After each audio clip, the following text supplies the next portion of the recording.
दोस्तों, इंडिया और मालदीव के बीच जो भी रिश्ते थे वो धीरे धीरे और ज़्यादा खराब होते जा रहे हैं, और जो भी अभी रिश्ते बचे हुए थे वो भी अब खत्म होने वाले हैं, क्योंकि मालदीव के प्रधानमंत्री मोहम्मद मुइज़ अब 5 दिन के दौरे से चीन से लौट गए हैं, और लौटते ही उन्होंने भारत पर तंज कसा है।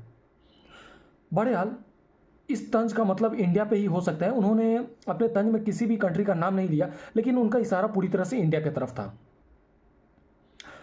तो क्या कहा मोहम्मद मुइज़ ने? मोहम्मद मुइज़ कहते हैं, भले ही हमारा देश छोटा है, लेकिन इसका ये मतलब नहीं कि कोई भी हमारे देश को दबा दे और बर्बाद कर दे। ये कहना है मोहम्मद मुइज़ का। हो सकता है मोहम्मद मुइज़ चीन से बहुत बड़ी आर्थिक मदद लेके लौटे हो इस चीज़ को देखकर, लेकिन इस चीज़ में आपको बता दूं कि इंडिया को भी बहुत बड़ा घाटा होने वाला है। दोस्तों, अगर हम जात और धन की राजनीति से हट के देखें तो इंडिया लगभग 167 मिलियन डॉलर का ट्रेड करता था मालदीव के साथ। अगर हमने मालदीव को बाइकआउट कर दिया तो हो सकता है वो भी हमारे इंडिया का बाइकआउट करे, क्योंकि अगर हम किसी देश का बाइकआउट करते हैं तो वो भी हमें बाइकआउट कर सकता है। वहीं मोहम्मद मुइज़ कहते हैं कि हम छोटे हैं, इसका ये मतलब नहीं कि किसी के पास हमें धमकाने का लाइसेंस हो और कोई भी हमें धमका कर चले जाए। मोहम्मद मुइज़ ने ये सब चीज़ भारत का बिना नाम लिए हुए कहा, लेकिन ये एक तरफ से इंडिया के खिलाफ ही था और इंडिया के ही अगेंस्ट था। मोहम्मद मुइज़ और आगे कहते हैं कि भले ही हमारा ज़मीनी क्षेत्र कम है, लेकिन अभी भी हमारे पास 9 लाख वर्ग किलोमीटर की आर्थिक चीज़ है। भले ही वो उस पर ज़मीन नहीं है, लेकिन जो भी 9 लाख किलोमीटर का स्क्वायर फीट है वो हमारा अपना है। हम उस पर जो भी चाहे कुछ कर सकते हैं। ये कहना है मोहम्मद मुइज़ का।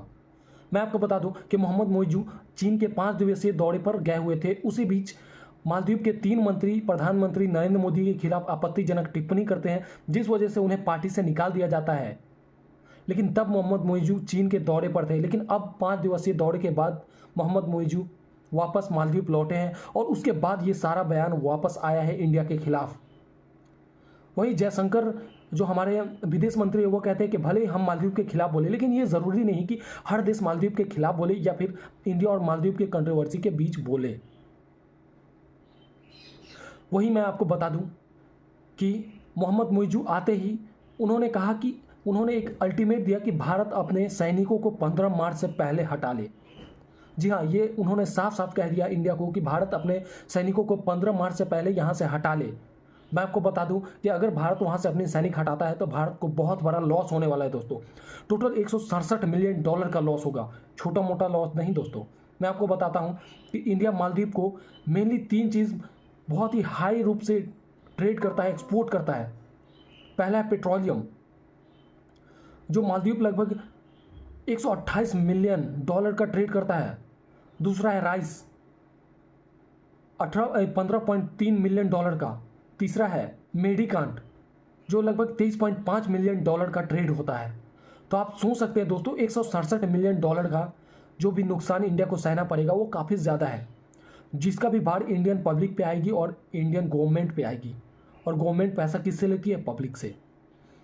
तो इन सब मुद्दों को जल्द से जल्द खत्म करनी चाहिए इंडियन गवर्नमेंट को, और फिर से बाइकआउट मालदीव के ट्रेड को ख़त्म कर देनी चाहिए और फिर से इन दोनों के बीच ट्रेड बढ़ानी चाहिए। क्योंकि अगर ये मुद्दा आगे जाता है तो हो सकता है वो हमसे जो भी सामान खरीदते थे वो खरीदना छोड़कर इंडिया को छोड़कर पाकिस्तान, बांग्लादेश, श्रीलंका, इन सब देशों से खरीदना शुरू कर दे, जिससे हमें घाटा हो सकता है।